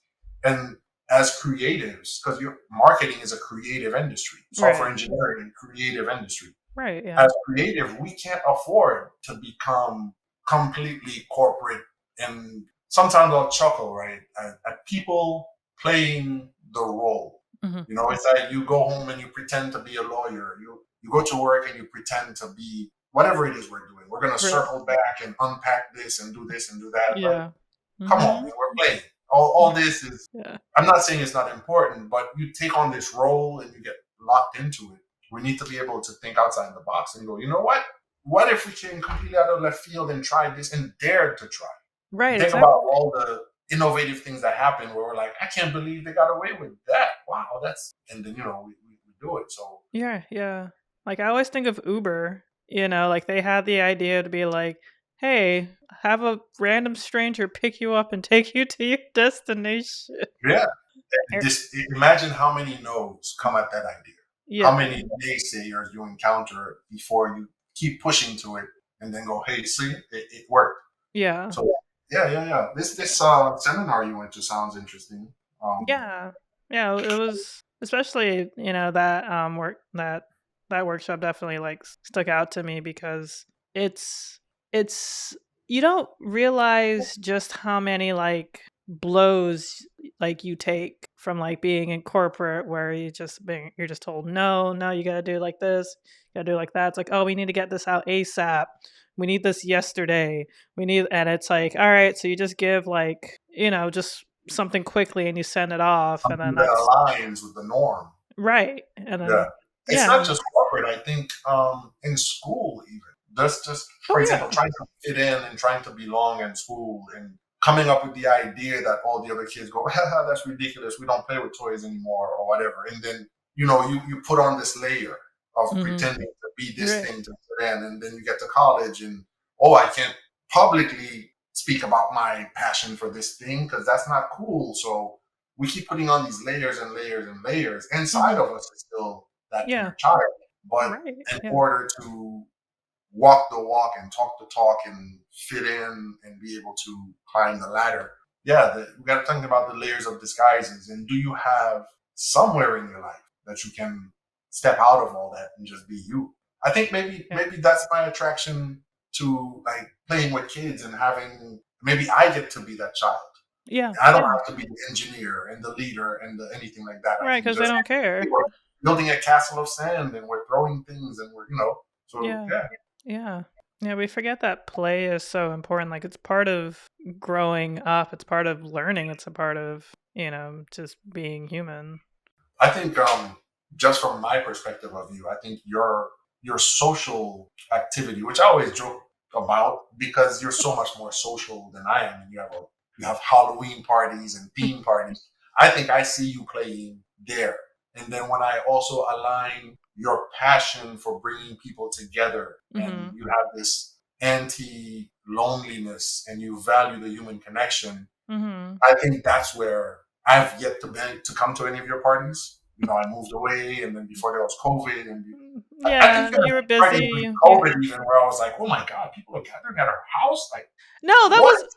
that was I guess it was end of 2021. I I mean, I don't guess know. I was still locked in the no, house. I understand, and that's Yeah, rightfully so. I was like, I was vaccinated, everybody at the time yeah, was, and like my mom had just moved out, so I was like, I gotta yeah. do. But for us, I think the consequences of COVID lasted longer because COVID coincided with my daughter's health scare. So for Right. Yeah. long afterward, she was still immunocompromised. So we Right. had to Yeah. be careful, and then eventually, everything came back to normal with her immune system. But That's still, right. I think that your play is in that realm, and I love to see you organize these things and go to these things, and even the app that you're working on and stuff is you play with friends, and you even like to have you want to help people make friends even if you're not part of it, and that's Mhm. awesome. It's like wow, that's cool as hell. Yeah. Yeah. That's I guess because it kind of stems from like how I grew up because I feel like I grew up I didn't really have a lot of friends. Mhm. Like there were definitely moments when I just didn't have friends. And it was also just like very difficult to meet up with people, especially when you're Mhm. like between like the ages like 12 to like heck even like 17 if you don't have a car and or Mhm. license. And so like, it's another reason why I'm like very passionate about just like people being able to walk places and bus or bike to get to to get to meet people or do things, go to work, whatever it is that they have to do. Because when you don't have a car, you're just like SOL. Yeah, And when you're 12, you can't have a car. yeah. And So, then but we have post COVID now, which I think the impact on COVID on that specifically, on mhm. the isolation. Yeah. And some people already had that tendency to be isolated, and then it normalized not going out and ordering your groceries. And, Mhm. so I think your push is necessary. I think society Yeah. needs a healthy dose of what it is you are offering. Oh, thank So you. yeah, Thank you. Yeah, because it's keep up the definitely good work. something that I would have wanted, especially like after college and everything. How did you meet your wife? First time I met her, it was at a poetry night, spoken word. Mm-hmm. So I went to this poetry night in Tampa, and her and two of her friends came in, and she performed that night. I showed up early, I think, and I had a table by myself close to the stage, but it was bigger than what I needed. And Mm-hmm. so her and her friends showed up, and they needed a place to sit. So I offered them my table, and I went to sit in the back because there were more of them than me. And it was a good looking group of women. So but then after she performed on stage and she came up to me and we had a conversation and we exchanged phone numbers. I don't think we spoke so much, but eventually there were like other opportunities to interact. And I think I don't even know like when I started having feelings for her, but she felt right. Mm, I don't know if that makes sense. it does. She was easy to talk to, and she was accepting, kind of like not expecting you to be anything other than you are in a Mm-hmm. sense. So there was this comfort in this. I can be myself around her. So yeah, it would have been poetry night. Okay. I know that you were married 3 times, so twice Yeah, she's divorced. my third wife. Yes. So can you go into like your first and second marriages a bit? Yeah, I will protect the innocent and not so innocent. So first marriage, I graduate high school. I'm not quite 18 yet, or I just turned 18. I go from living at my sister's place for high school. Mm-hmm. So basically, I was in South Florida for 2 years, ninth grade, 10th grade, and then 11th and 12th grade, I move up to Gainesville. Okay. So I'm living in the only so-called adult in my periphery is my sister, who's 4 years older than me, who's Okay. attending the University of Florida. Mm-hmm. So I am at college parties, 11th grade, high school. I'm living that life, right? Good grades, everything, but definitely a lot of freedom. Mm-hmm. But I'm still being mothered in a sense by my sister. Yeah. She's definitely looking out for me. So I go from living with her. I graduate high school. I move to campus at UF. I'm in a suite for six. So I'm sharing quarters with six dudes, Mm-hmm. right? I hate it. I'm Mm-hmm. home. My sister's like 15 minutes away, but I'm homesick. I'm miserable. I'm like, this, I don't like living with six dudes. So I'm like, okay, I'm gonna get married. So,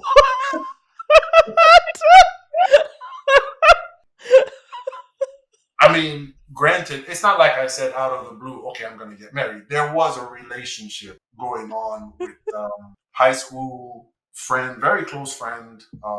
You could say almost high school sweetheart type of thing, but had some cultural affinity. Like her mother was Haitian, but she was born and raised around Gainesville. So there was this, obvious person to marry. So 18 years old, I get married. And that lasts about 3 to 4 years, I believe. My daughter is born later in the marriage, Okay. but soon after her birth, it's like, okay, I really start to think this marriage situation is not good for me. Mm-hmm. It's not it's definitely not the best of me when I'm home. It's yeah, it's I'm the shell of myself. I'm calculating my life, kind of like how do I have a career and then maybe volunteer somewhere so I don't come home a lot. And I'm looking at the rest Oh. of my life like, and I'm seeing Okay. old married couples, and I'm like, why are they lying? Why are they pretending like they're happy? Like marriage is miserable, because my marriage, and at that time I don't believe in divorce. My mom, Mm. very strong Christian values and everything. I believe I'll disappoint her if I don't. So eventually I realized, look, for my daughter, I don't want my daughter to have me to have this version of me. Gotcha. That's one of the things finally that's like, I don't want my daughter to have this version of me as a father. This is not even who I am. This is a fraction of who I am. I Mm-hmm. would rather, it's painful as hell, right? I'm going against deeply rooted values. I should judge divorced people. I used to be like, oh, this person's broken. They're divorced. Like, this. Oh. So for me Okay. to get to a point where it's like, okay, this marriage has to end is really, all right, we, get that done. So that was a long, drawn out process, very painful. Got out of that. During getting out of it, got my first tattoo. Everybody who I know is like, dude, you're becoming somebody else. Like you're really transforming. But it's kind of been packed in, and Mm-hmm. I'm coming out to immerse in. So we're talking about beginning years of college. So I'm at UF. I'm living on family housing, and yeah, it's I don't regret making the decision. I Yeah. wouldn't encourage my children to make the same decision of like getting married at 18. You barely know yourself at that age, Right. Yeah. let alone know somebody else. Mm-hmm. So two young people. So yeah, the odds were not in our favor there, as well as the match. A lot of surprises, a lot of oh, this is not what I thought I was getting into. So Mm-hmm. yeah, my first daughter came out of that marriage, and then second marriage lasted less than a year, Okay. and it was one of those. Okay, here is what I'm getting into. Here's what I agree. I'm gonna do this, this, this, and this. This is how I operate. Okay, fine, we'll get married. And then as soon as we got married, I started to hear a lot of pressure of no, what we're gonna do this, not that. And I was like, I've been there. Not gonna Mm. do it again. So, but second daughter came out of my second marriage, How old were and you so when you got second married? second marriage 20. Let's see, three, so 25 ish. Yeah, Okay.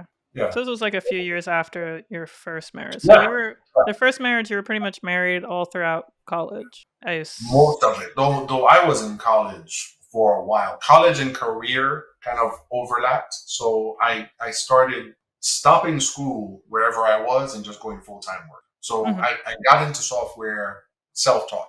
Okay. I basically it became a challenge to go to school and pay money and spend time and receive knowledge that was outdated compared to what I was doing on my day to day Mm-hmm. 9 to 5. Yeah. The Yeah. motivation to graduate and to go to school, even though everywhere I moved for a job, I typically joined the local university, though it may have been short lived. So I Mm-hmm. ended up getting my degree in management, which was unrelated to software Mm. because I realized that going to school for software was a waste of time Yeah. because I was already doing it and I had years of experience. And Mm-hmm. the Mm-hmm. degree in management, I think, had to do with my understanding back then, not necessarily an appetite for leadership or anything, but that eventually my own thing, I would need to know how to run it in my own teams and so on and so forth. So got that degree, but didn't touch it for a while until at ultimate. So yeah, so marriage number Mm-hmm. one, the traditional years of college, had I graduated college, let's say in 5 years,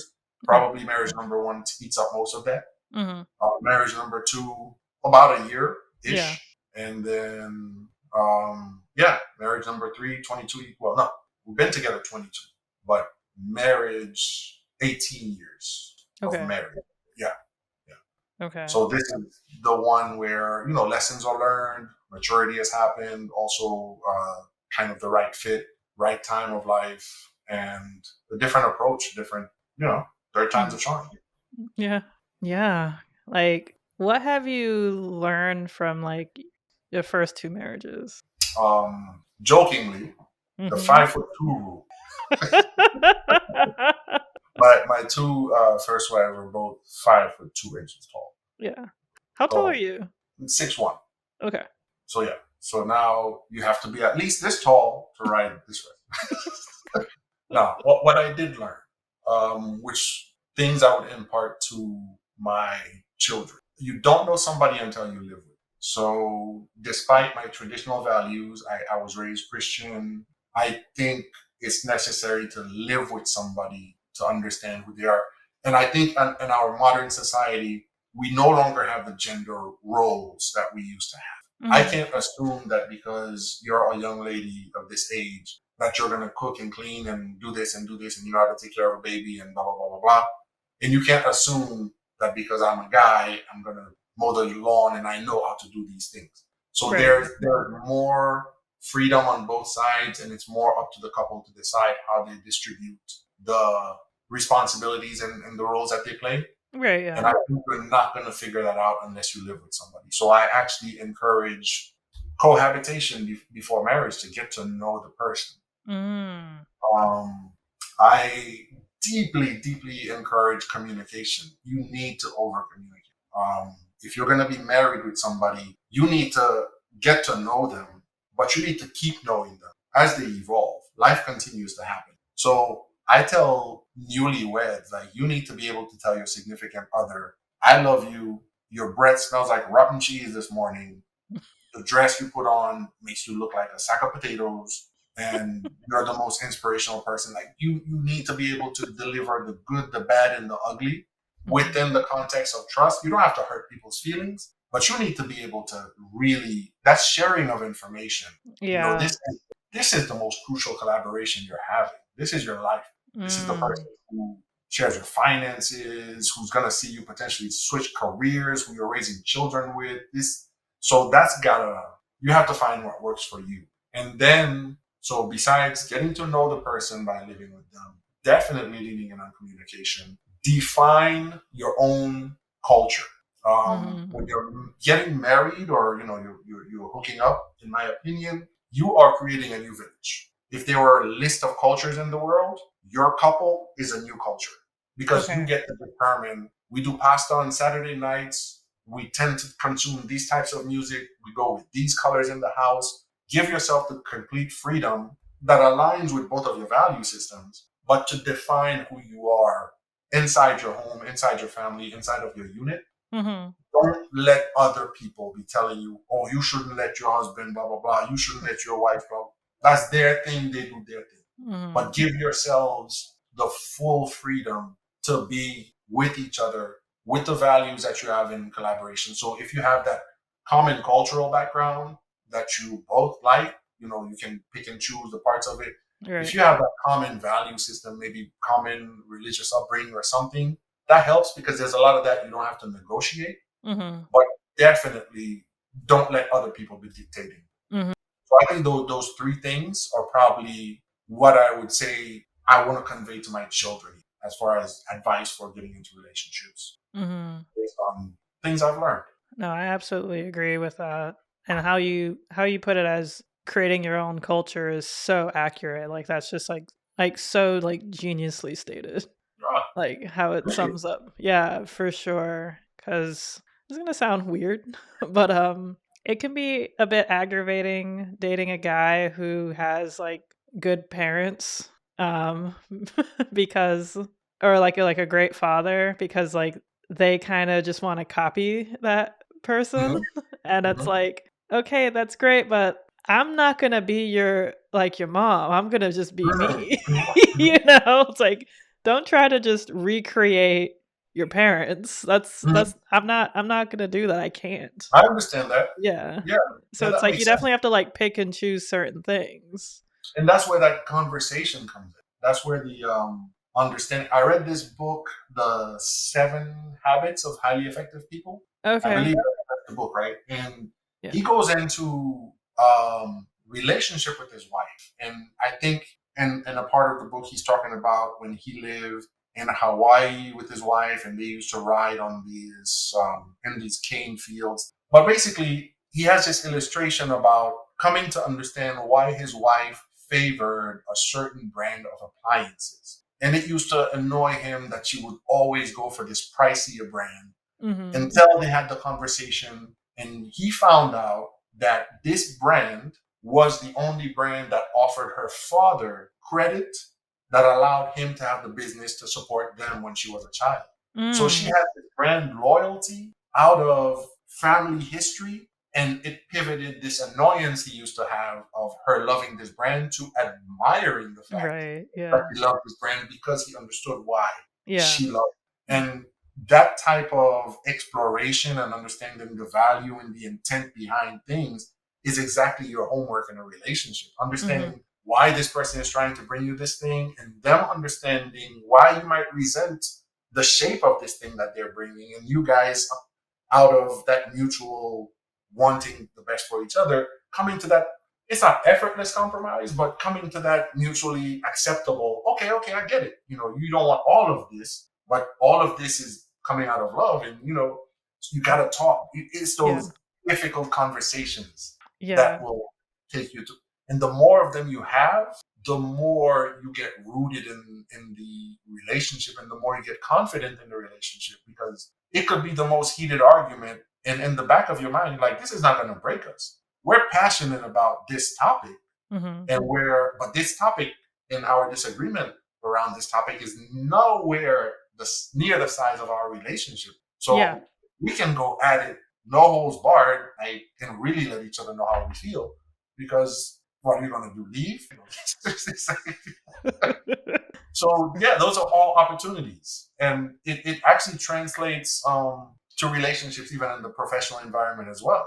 Mhm. When you're collaborating with your team, for example, those little annoyances and the little things, and building up that trust, so that when your coworker presents something and it looks like, ass on a slide, and you go, hey man, did you know that this? They don't take it as an affront. It's more of, oh yeah, trying to make the team stronger, and the trust is built between us already. So there's a lot of those overlaps when it comes to Yeah. optimizing relationships. Yeah, for sure.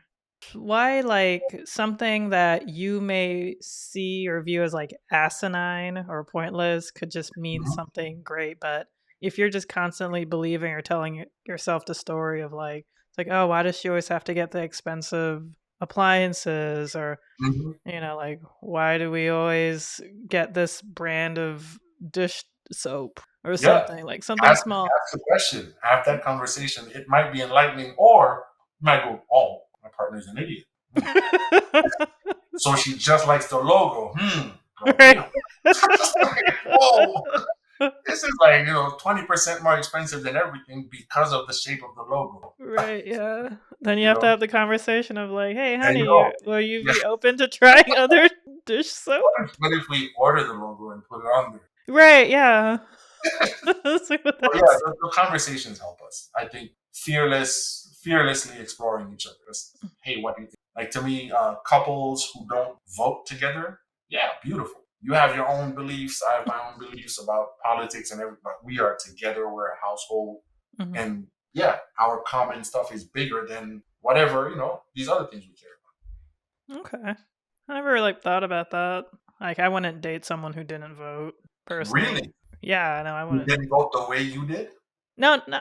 I mean, Yeah, yeah. That's the depending. question. Yeah, like depending on like certain things. Like if you were, like for example, like this recent election, there was an amendment for the right to hunt and fish, and my boyfriend voted yes on it and I voted no, Hmm. because of like, I know that there's already like certain kind of limits and stuff for like hunting and fishing, but if the because the amendment passed, now there's like little or no limits on certain things, so it's like. For like the conversation of the conservation of the species and stuff like that. You're talking about Yeah, I believe so. I wildlife think it was, control. yeah, Okay. it was like something like that. And so I was like, yeah, no, like I'm not saying you can't hunt and fish. It's just like You want some limits on it. right, yeah, it's like don't make a species extinct or something like Yeah. that. Or like limit the food source in the ocean for other fish and things like that. Anyway, Mhm. so it's like, all right, like I wasn't insanely passionate about it, but it was still just kind of like, a bit of a disagreement. It's not like Mhm. we like seriously argued and talked about it for days or anything. It was just like, it's like, oh, okay, like I see where you're coming from. Like this is just where I'm coming from with it. Yeah. And I was just, And that's dope. I think you should have those differences. yeah. You don't want to be with a carbon copy of yourself. Hmm. Yeah, oh my goodness, Melissa and I disagree over so many, because we would very rarely align. And so yeah, we see things differently, and yeah, it's I think it's good. Hmm. Alrighty, Lionel. We have come to the end. Okay, well, that was fun. It was Yeah. way less scary than I anticipated. Yeah. I like these questions. I feel like they definitely got some very like just deep answers from them. A little backstory. I had a list of questions that I've been using for like previous interviews, and when I sent it to Lionel, long story, he just didn't approve of the questions. Whatever. And so I thought they could be better. I thought they could be. yeah, yeah. So he created a group chat on WhatsApp of like his niece, Yeah, daughter, two of my daughters. two of your Yeah, daughters, your oldest daughters. yeah, two of my daughters and my niece. Which my niece is kind of like my daughter. I'm her godfather. We have a beautiful, yeah, you know her. Hmm. So yeah, basically my people. And so, Yeah, and I didn't disapprove of the questions. I just thought, oh well, they could be better. they could be, yeah, they could be better.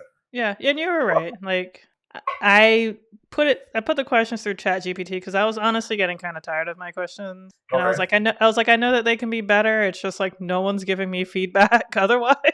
So, like, I asked for feedback, like, and yeah, so I was like, okay. So I was like, let me actually run them through Chat GPT and see what it says, and like how to Yeah. make it shorter and things like that. Like, it took away some questions that I liked, but I put them back. Hmm.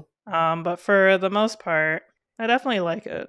I Yeah. like it. Yeah, I think Yeah. it flows well. I enjoyed the conversation, and I like, of course, the intent behind your podcast, which Mhm. ties again to your passion about helping people who are more socially, nerds, right? More Yeah. socially marginalized, if you want to call it that, or less socially fluid, and showing them the hope. Because I think everybody you've interviewed has grown up kind of nerdy and made it through, and they have a Yeah. life and everything like that. And so the Yeah. message that you're trying to send, I actually watched some of your other episodes, and I started to kind of doubt my nerddom. Right? I was like, Yeah, I wait, remember am you said I that. nerdy enough? Yeah. Because like every one of your interviewees, Yeah. that's what I call them, Yeah. or your guests, Yeah. they would name off these characters and shows, and I was like, I never got to watch those shows. Like I was overseas, or I didn't. Uh, do I know? Is the nerd strong in me? Yeah, no, Do I qualify? I wasn't gonna quiz you as a Yeah, yeah. nerdy woman. Like, ask any like nerdy woman like who was into anime and video games. Like, we would get quizzed on like dating apps by guys. It's like, oh, you like anime? What are your three favorite anime? And I just name Like just three prove yourself. whatever. Yeah, just name whatever three that comes to mind because I knew what the next thing was going to be, which was going to be nothing. They would just be like, Mhm. "Oh, so you're really into anime, huh?" I was like, "Yeah, why the hell would I be lying?" And it's like, or, Because or you like to prey on nerds. You therefore need to come over and fix your Wi-Fi router. you got me. Yeah, nerds have to protect themselves. They're no longer hopeless. Women now are up the game. They're like, hey, nerds in the future. You invest Yeah, early, you catch you a good one. I mean, true, but like, I feel like we were always around. We were just like the boys. Like, we had to hide it. Yeah, because we were awkward and nerdy. So like, the boys weren't really checking for us. So I don't know. I always felt like the girls had it easier. The girls, in my opinion, could be nerdy, but still would get the attention of boys. Because regardless that you didn't wear the latest fashions, you were a girl at a high school. And the advantage is like, so all in my opinion, girl nerds had fewer social restrictions than boy nerds. I don't know. Maybe it's I just don't because I know. was growing up within that, Right. because occasionally a girl nerd would leave the flock and become popular because hey, she's now hooked up with that. So I was like, oh, they can fly. We're just we're just stuck down here eating in the hallway. But look, she's among the popular people now, and or she blossomed over the summer, so now she's Oh getting yeah. attention. So Yeah, she's yeah. yeah, Interesting. I like to. We could talk about that like another time because yeah. because We always like have fun conversations. yeah because like I think because I mean the high school I went to was like pretty mixed, Mix but and white. like in terms of like race Okay. and but I was like in like honors and AP classes, so it was like always That predominantly white. reduces, yes, I was also honors in AP classes, and that reduces the diversity you're going to get. At least Right. where I went. A lot of Yeah. times I would, Yeah. Yeah, I hear so it's like maybe or maybe it was just like all in my head. I don't know. Like I know I definitely had like low self-esteem in high school, but yeah, we could talk about that another time cuz I do find it interesting cuz I Yeah, feel like there's like a like I don't know, like a disconnect of like it's like oh, when I how I grew up was like this, like as a nerdy person. So, but yeah. I think it makes you who you are today. I For think sure, yeah. For you're sure. inclusive, like Mhm. working where you work. You're gonna come across interns. You're gonna kind of identify people, and you're gonna end up pulling them out of the shell. You Mhm. know, the way you get along with the interns and the way you get along at the recruiting events. You've been these people, like in a sense, Oh you've been yeah. in their shoes, and Yeah. maybe you couldn't do it as well had you been the captain of your volleyball team and the da da da, and you had that star-studded youth. Mhm. Maybe you couldn't understand and sniff out and see this person needs a little bit more pulling Right. out. A little bit. Yeah.